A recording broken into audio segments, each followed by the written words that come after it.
வராகித்தாயின் சக்தி வாய்ந்த சத்திய வாக்கை தருவதற்காக உன் வாசல் வந்திருக்கிறேன்.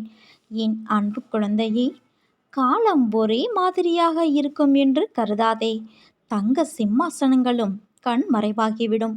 அதிகாரங்கள் மறைந்து போகும். செல்வ வளம் சொல்லாமலேயே சென்றுவிடும். கொடுக்கும் கரங்களே பெற்றுக்கொள்ளும் கரங்களாகிவிடும். அப்போது கொடுப்பவர்கள் இருக்க வேண்டும் அல்லவா? அதனால் செல்வம் இருப்பவர்கள் கொடுப்பதை பழக்கப்படுத்தி கொள்ள வேண்டும். விதையை அப்படி விதைத்து கொண்டால் பலன் கிடைக்காமல் போகாது. என்னுடையது எனக்கு மட்டுமே என்ற பாவத்துடன் நாட்களை கடத்தி தேவை ஏற்பட்ட போது எனக்கு யாரும் இல்லை என்று கருதினால் பிரயோஜனம் என்ன? தானம் செய்தது வீண் போகாது. ஆறுதல் சொன்னால் அது வீணாகாது. உதவி வீணாகாது. நல்ல சொற்கள் வீணாகாது. அன்பு வீணாகாது. தேவை நேர்ந்த போது அதிக பலனை இக்குணங்களே அந்த இறைவனின் வடிவத்தில் பிரத்யட்சமாகும். இன்று இருக்கும் நிலைமையை பார்த்து நாளையும் இப்படியே இருக்கும் என்று நினைத்து விடாதே. உன் நிலைமையை மாற்ற எனக்கு ஒரு நொடி போதும்.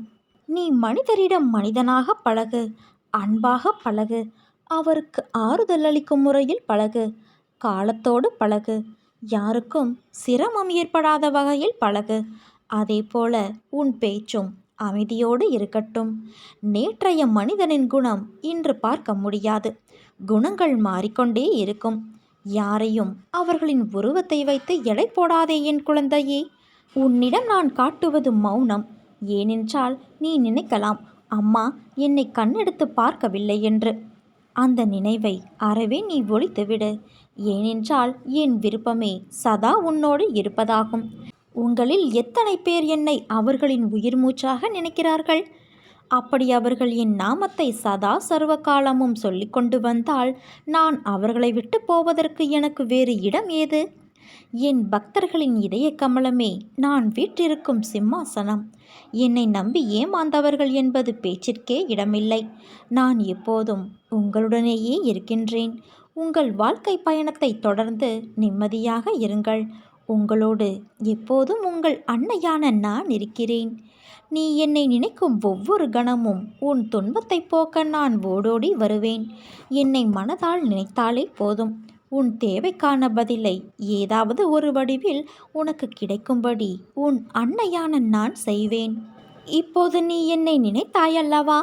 அதனால்தான் உன்னை காண ஒரு நொடியும் தாமதமில்லாமல் வந்துவிட்டேன். உன் எதிர்காலத்தை அறிந்தவள் நான்.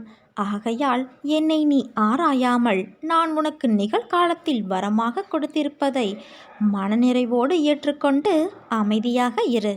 உன்னுடைய பாரத்தை என்னிடம் ஒப்படைத்த பிறகும் அதை பற்றி நீ நினைத்து கொண்டு இருந்தால் நான் எப்படி செயல் புரிவது? நீ நம்பிக்கையோடு இரு. நல்லதே நடக்கும். உன் அன்னையான வராகித்தாய் நான் இருக்க பயம் ஏன் உனக்கு?